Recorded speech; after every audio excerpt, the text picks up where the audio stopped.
Hello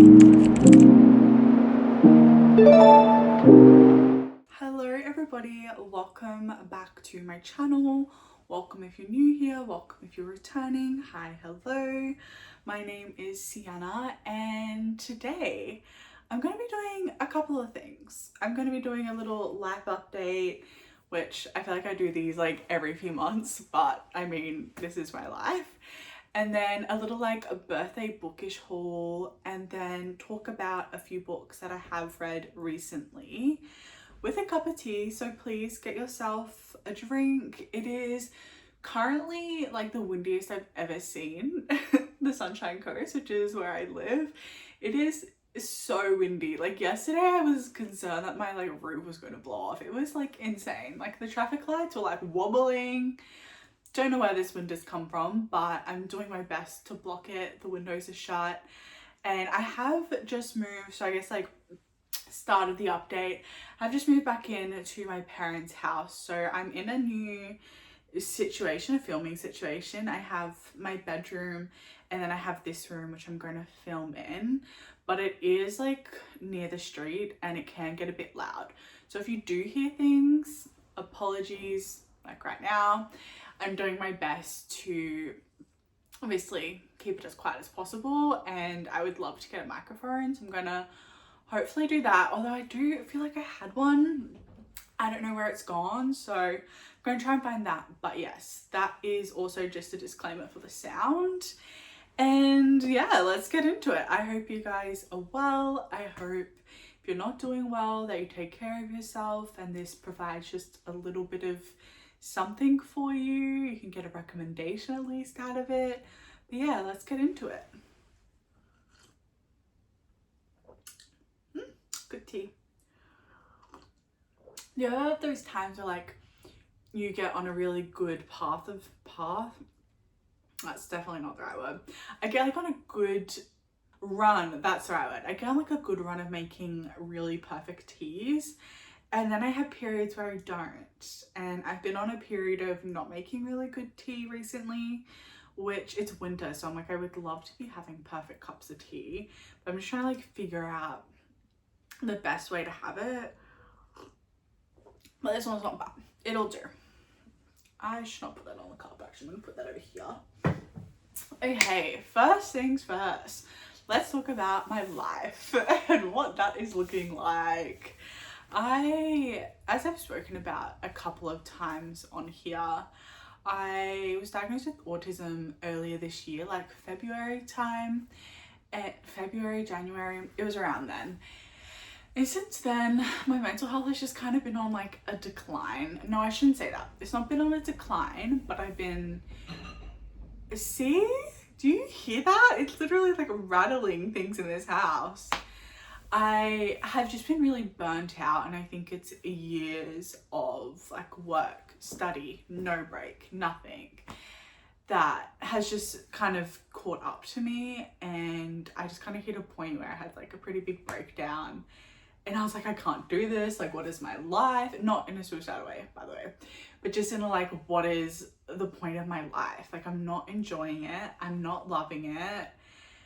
And it was honestly like going to work was like hell. And it really just made me reflect and think about what I actually want out of this life and what is actually going to be best for me, and not just what I think should be best for me based on what society's kind of told me would be best for me. And just trying to navigate, I guess, like understanding and learning more around autism, how it looks for me, how to take care of myself when I'm in this kind of autistic burnout as well, because it's really fucking hard. And honestly, it's such a shitty feeling. So you just feel like you can't like do anything and you don't want to do anything, but obviously we live in a world where you kind of have to. And I hit a point where I was like, I can't do this. And I'd already dropped down to 4 days at my job, and I thought that that would maybe like help, and it definitely helped a little bit, but it's not helped enough. And so I kind of had this big crisis of like, should I just quit my job? Should I just quit and just like then figure my life out? But obviously in this economy, you can't really just have no income. So I've taken 3 weeks off, and that's just to honestly like rest and just not have to use my brain for 3 weeks. And I've moved back in with my parents and my sister. I had moved out 3 years ago now, and as an autistic person, living by myself it's not even just ideal, it's honestly what I need. It's the best for me. It's how I can recharge and just have my space and know that it's exactly the way I like it. And there's no having to speak to people, honestly, or masking. And yeah, it's a real safe space to have your own place. But again, in this economy, paying $475 a week while only working 4 days is just not really allowing me to save. And I was just kind of like at a loss of like kind of what to do. And so I have moved back in with my parents for now, and I'm really grateful that I obviously have that as an option. And I'm so grateful that they've let me have like my bedroom and then also a separate space where all my kind of things are. It's like a little lounge room for me, and it just, yeah, it feels a lot better than kind of just having the one space where you can just kind of be. And that's what I've kind of been doing. So last week there was some video because I was moving everything out of my place, cleaning, doing all of that. And now we're here. So this is my new filming background for now. I do really like it. This is where my books are. So I've tried to put like my favorite books on the sides, and then my candles and some pictures, and I maybe might put some more stuff up here. I don't know yet, but for now this is the filming setup, filming space. And yeah, that's kind of the life update. I'm going to be dropping to 3 days at work, which I think, you know, obviously having more days off than working will help a lot. And especially like at the moment while I've just switched medication. So I was on like Brintalex, which isn't any depressant, but it is so expensive. It's like $90, and I was like, ooh, I don't think I can keep paying $90 every like 28 days. So I'm now on fluvoxamine instead, and that's like $11. And I was like, yes, this is so much cheaper, so much better. And so I went to pick up my camera the other day, and honestly the medications kind of made me feel a little bit, I don't even think low, like just a bit off. And so I filmed the other day and I was like, I don't like this. This is not giving. And obviously, you know, realistically, like, yes, I think it's really important to kind of not just document when you're feeling better.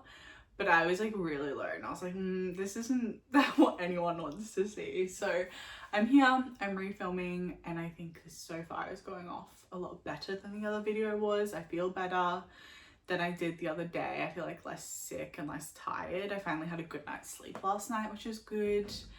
And yeah, we're here now. My plan is that I'm going to move to Korea next year. I'm going to move in May after one of like my family basically get married, and I'm gonna go over there and travel and live my best life.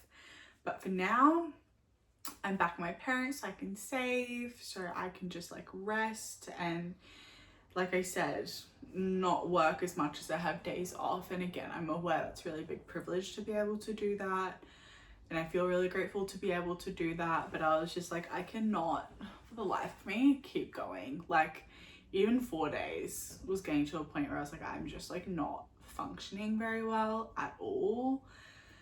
So yeah, that's where we're at. And in this time, while I've been like sobbing my eyes out like every few days, every day for a period of time there, I have to say books have honestly, I mean, I never forget it, but it's times when I'm really struggling that I have so much appreciation for books and having access to books and being able to read, because it's truly the one thing that just takes me out of my life completely. Just being able to delve into something that's got nothing to do with me, doesn't require like brain capacity in a like massive way, doesn't require like my emotional capacity. Besides, like, unless it's something that's like really sad or like I love it, but that's a fun thing compared to like having to work or having to, you know, deal with life really.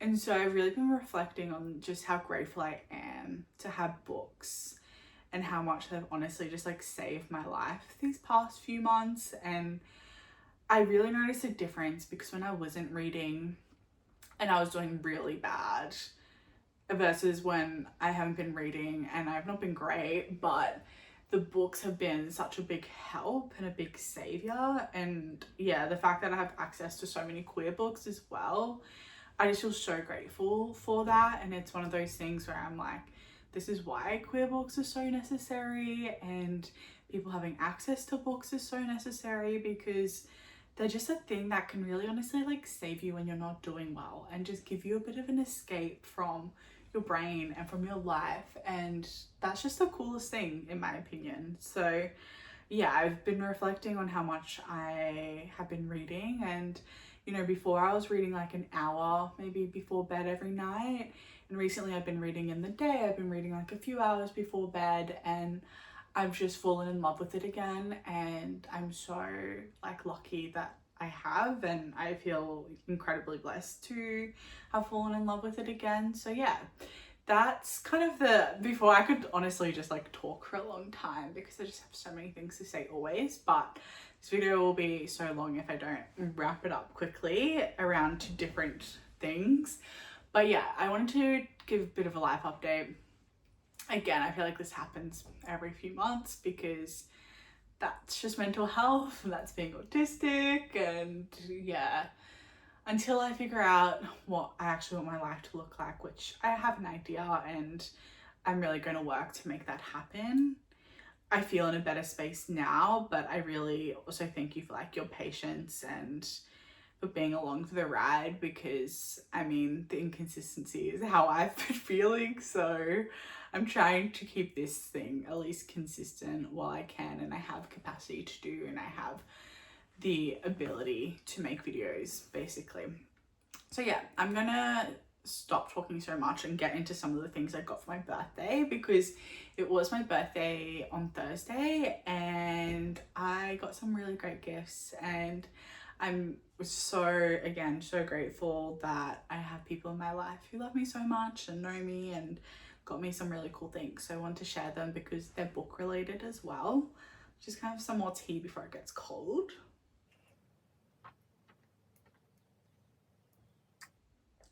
Wow, chug that.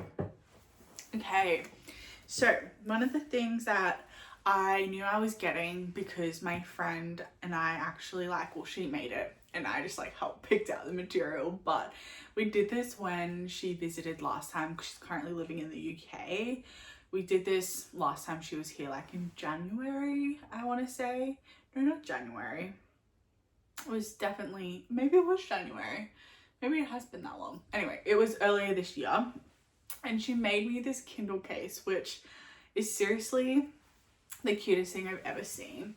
It has this beautiful lace, this button, it's quilted, and it fits my Kindle perfectly. And it's just so sweet that she, I mean, she's so crafty and like amazing, but that's what the inside looks like. And she made herself one and then made me one, and it was literally just with like leftover fabrics that she had, and she sewed it. That's the one. She sewed it all together and quilted it, and I'm just obsessed with it. Like I said in my, like maybe a few videos ago, and I was talking about Kindle cases I wanted, I don't often bring my Kindle with me anywhere, because until I got this and then also my other case, it didn't have any coverage on the front. It was like just on the back, which I really liked the clear case and having my pop socket, but it definitely didn't feel secure enough and had like a scratch on it from taking it. And so I just never took it with me anywhere. But I'm also like, that's so silly. I obviously want to read and take my Kindle places, so just get a different case. And that's where I'm obsessed with this. I think it's so beautiful. And just the fact that like she made it for me too is just extra special. And then from this same friend, I also got a Harry Hartog, which is a bookshop here, but it's such a beautiful bookshop. It's not just like a chain. I mean, I guess it is because there's a few of them, but they have gorgeous books, and then they also have a lot of other things there. My favorite bookstore that we have here. her and like her family got me a gift card to there as well, which I haven't used yet. We can go on a little book shopping date. And so I got this and that. And then my sister, which again, I knew I was getting this Kindle case because I'd asked for it already. But this is my new Kindle case. It is so gorgeous, which I feel like you can't really see it as well. Like, but it has like this kind of shimmer, maybe that's better, shimmer to it. And so this is from Case Society Co. And they actually sell these at Harry Hartog, which I didn't know until the other day when I went in. But they didn't have this one anyway. So I got this online. Well, my sister got it for me online. And it's just perfect. It's exactly what I wanted. It connects so that it's magnetic. And then it wakes up your Kindle when you open it, which is so cool. And I know it's such a small thing, but I'm like, wow, that is amazing. And then it has a strap, so you can read instead of a pop socket. And I'm just obsessed with it. It's perfect and it suits everything about me. And it also fits inside of here really well. So when I travel, I can take it in this for extra protection. And then when I go out, I can just take this with me. So that's the other thing I got that I loved. And it did come in this like cool, like, I guess, what is this called? A pouch, which I love a pouch because I have about like a 10 on me at all times. I have so much shit. And so this is perfect. And this one says the Fictional Boyfriend Society, which I'm just going to pretend says the Fictional Girlfriend Society instead because I don't have a fictional boyfriend. But I love it otherwise. And in this, actually, this is my like purchase. So I might save that for last. I'll show you the other thing I got. And then my other friends also got me a clicker that goes on your Kindle. So like when I don't have the arm though, you know those arms that people put to their headboard, because I don't have a headboard, and it holds their Kindle up and then they can just click the pages. They got me a clicker, so I think I need to get a clip for my actual Kindle. But yeah, they got me that as well, which is coming and I'll probably get tomorrow, I think. And then I got myself a book as a little treat to myself because I went to Harry Hartog the other day and I saw this book and I couldn't stop thinking about it, so I went and got it. This is Better Than Revenge by B. Fitzgerald, and the cover, oh my god, I'm obsessed with this cover. Like, it's quite simple.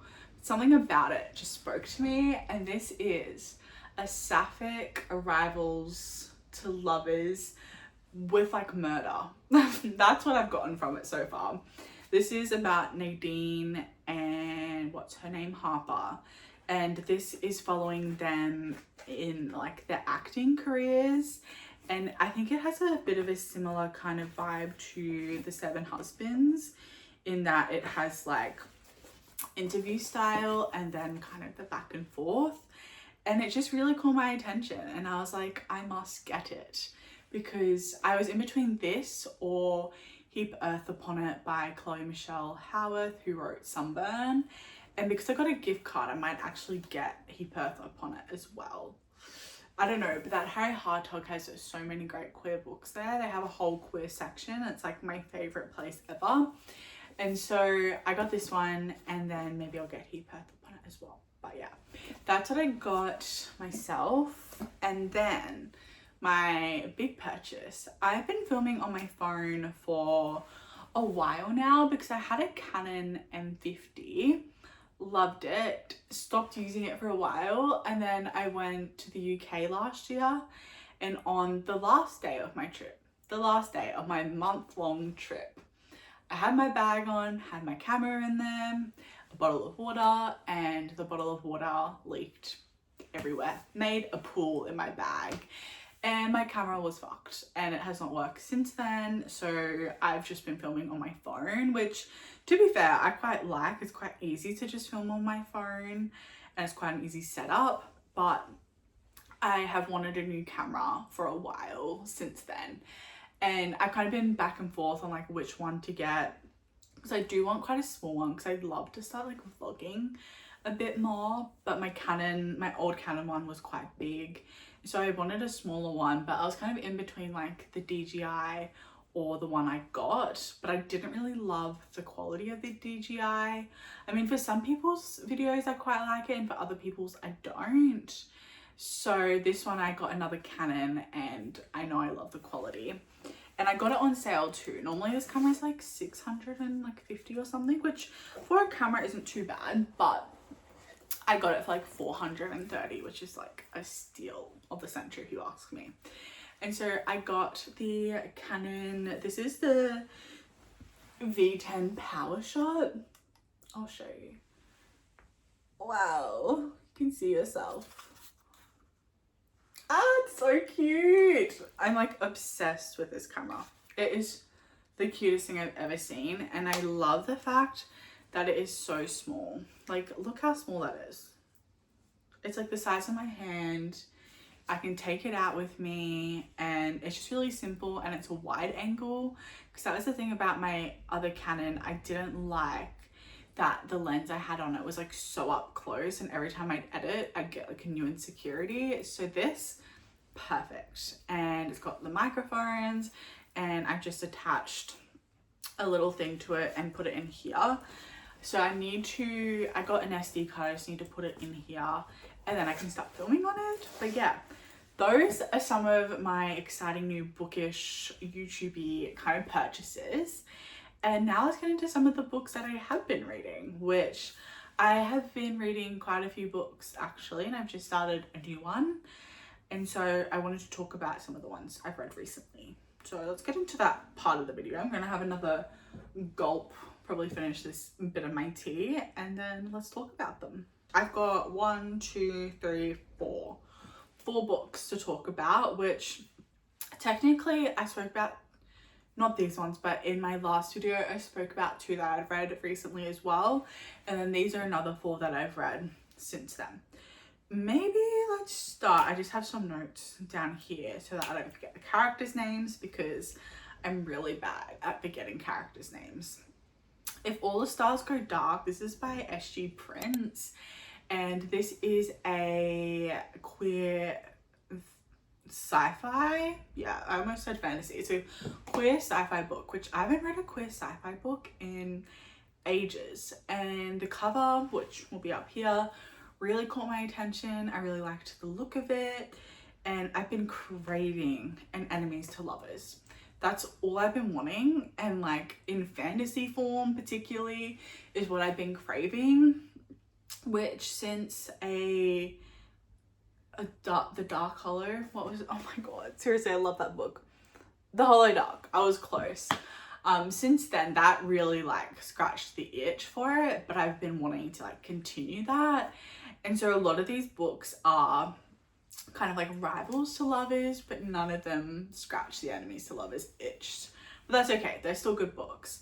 So If All the Stars Go Dark, this is a sci-fi book, and we're following our 2 main characters, Keller, who he is a new recruit, part of the like defense for the planet system that this is following, and he joins the 6th, which is like the highest kind of level that they have. And in this we have our other main character, I could be saying his name wrong, Lamnet is how I've kind of been pronouncing it in my head, and his partner, his like flying partner Bast, has just been murdered, and this was his best friend. And so, you know, obviously he's grieving, he's going through a lot.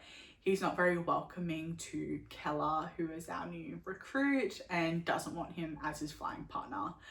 And along this kind of journey, we see them uncover the mystery behind Bass's death, and then also behind Keller's kind of like childhood, and around some things that are happening. I don't want to spoil it if you do want to read it, but around some mysteries that are happening in the galaxy that they live in.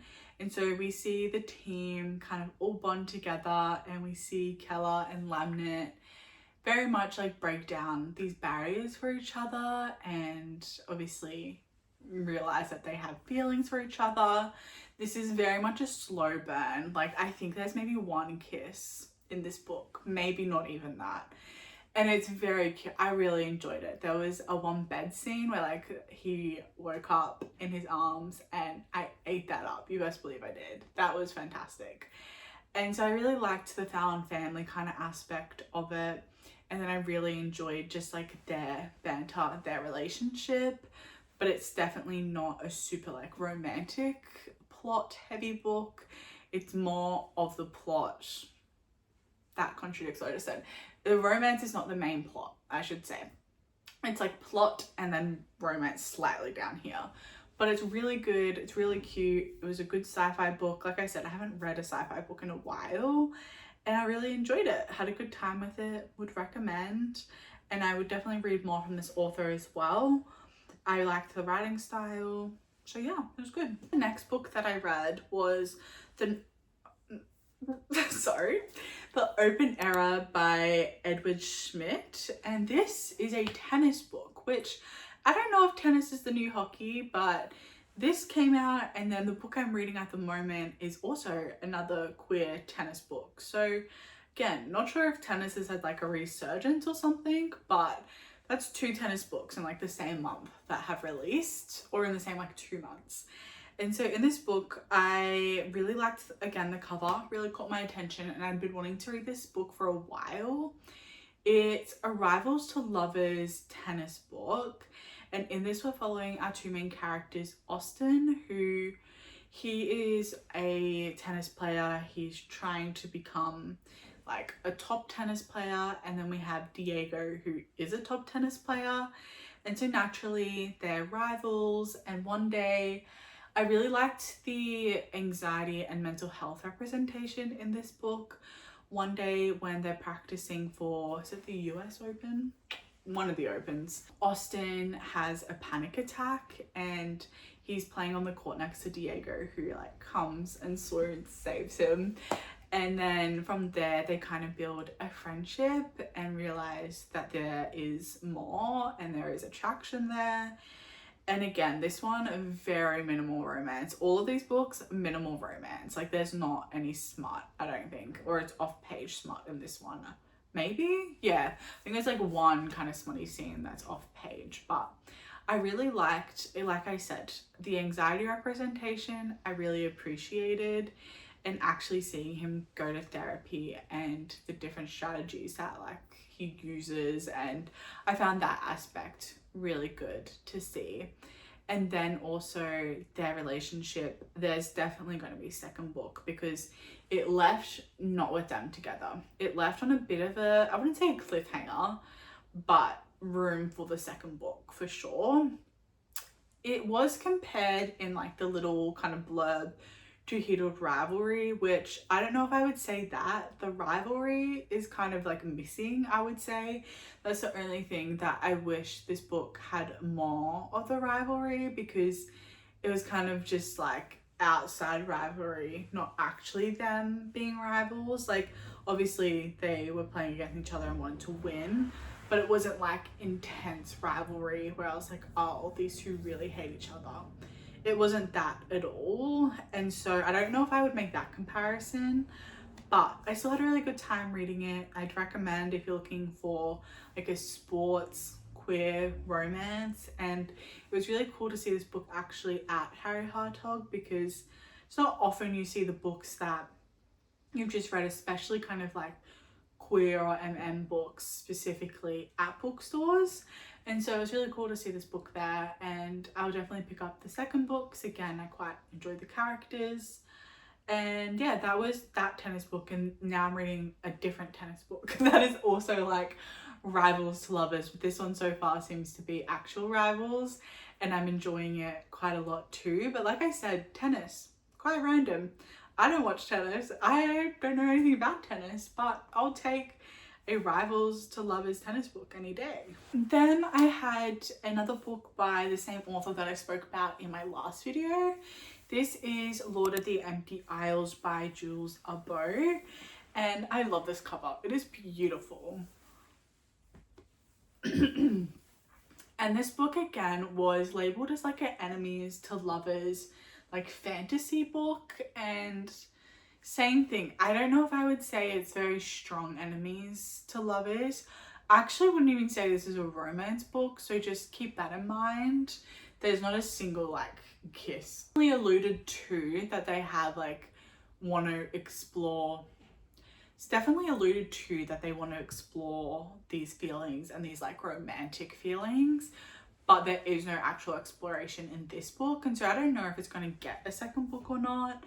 I think this one actually came out in 2023, so I don't think so. But this book is a really good like found family book, I would say, more than anything, and focuses on like friendships and kind of overcoming grief, and that there's always, I think the main takeaway from this book for me was like there's always two sides to a story, and that just because you perceive something one way doesn't actually make that the only way, the only right way.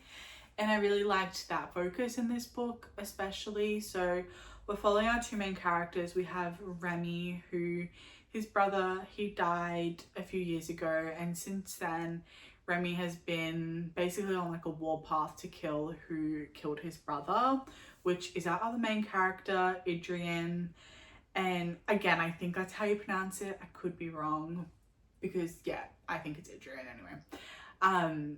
Who he performs a ritual on. So in this book, there's this really cool magic, which I love the premise of, and it's different bonds. So each person has a different bond, like a fate bond, a romantic bond, these different tethers that we have to people. And so Remy, he casts something to try and kill Adrian, and it turns out they're actually fate bound to each other. So the person that he hates and wants to kill, who he's casted this on, is actually going to kill him back if he doesn't find Adrian and fix it, essentially. And so he goes on this adventure to find Adrian to try and fix it, and he finds that Adrian has also got other bonds to his crew, to his family. Remy gets to know them, works alongside them, and sees that actually the truth he's been fed by their chancellor and their planet, yeah, because they live on their planet. I'm so bad with like sci-fi explanations of things, so like just bear with me.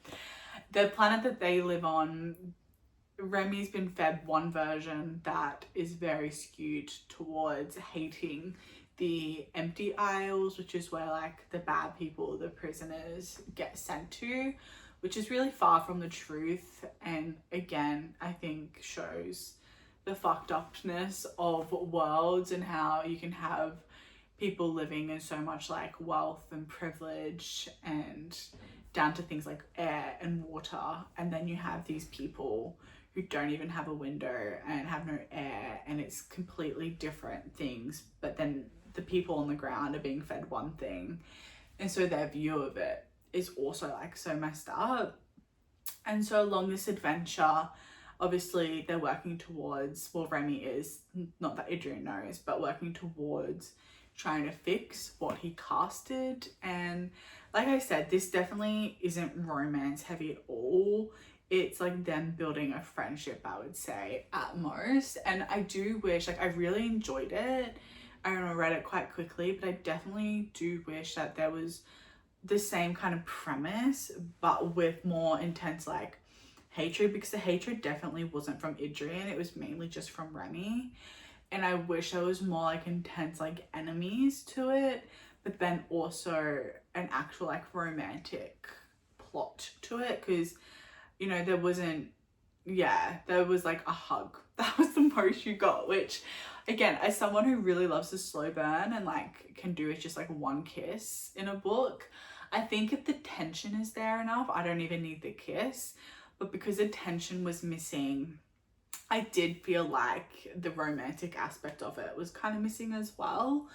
And so I really enjoyed it, but just go into it knowing that, because if you need romance, it's probably not going to be for you, but it was still a really good queer found family book that I really liked. And then my most recent read is Conflict of Interest by Zara Detand, which I've read like I think a couple of her books before.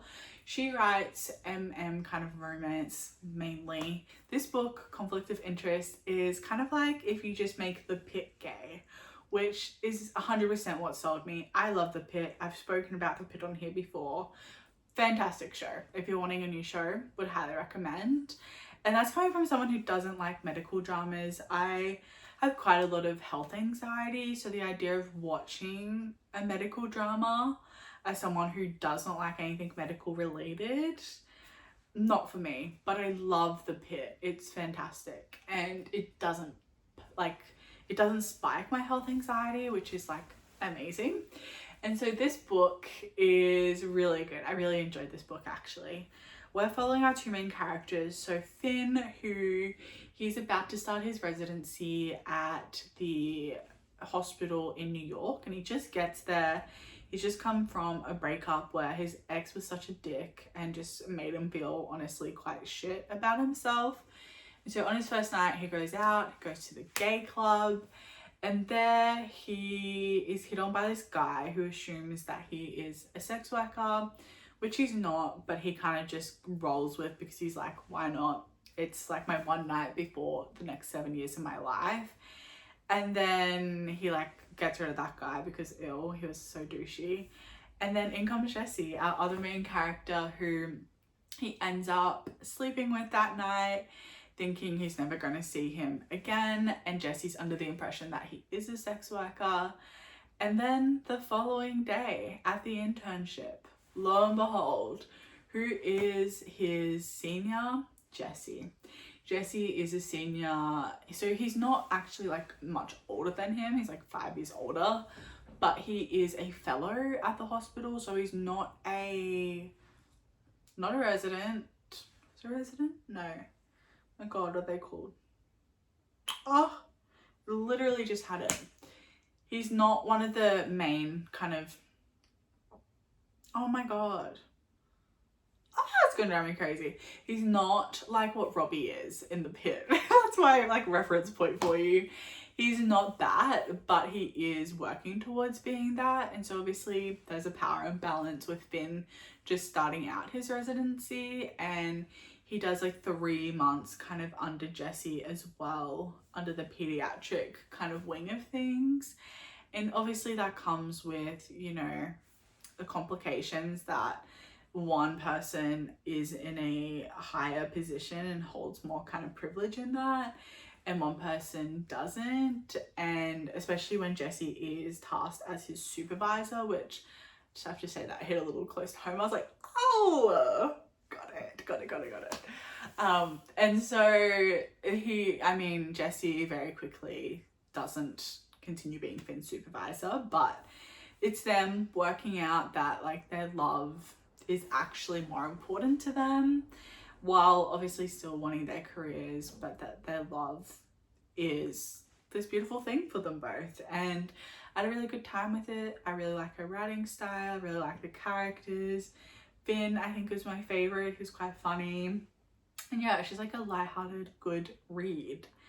And so those are some of the books that I have been reading recently. If anyone has a really good queer enemies to lovers that's like really intense enemies to lovers, please comment it, because that's exactly what I'm craving and what I would love to be reading. So let me know. Or if you just have like any general recommendations around queer books, as always, please comment them down below. And what was I was gonna say, I watched the Heartstopper movie last night. Very cute, very sad to see it go. A bit spicy, which was fun. I wasn't expecting it. I was like, whoa, we're just doing hand jobs on them here apparently, but I loved it. It was really good. Had a good time, and I'm gonna stop talking because I've been talking for like 50 minutes now, and no one needs that much time for me talking. So yeah, thank you so much for being here, for watching, for your patience as always. It's very much appreciated. Again, hope you're doing okay. If you're not, hopefully one of these book recommendations helps just take you out of your head. If you've got any recommendations, please comment them down below, and I'll see you guys next week. Bye.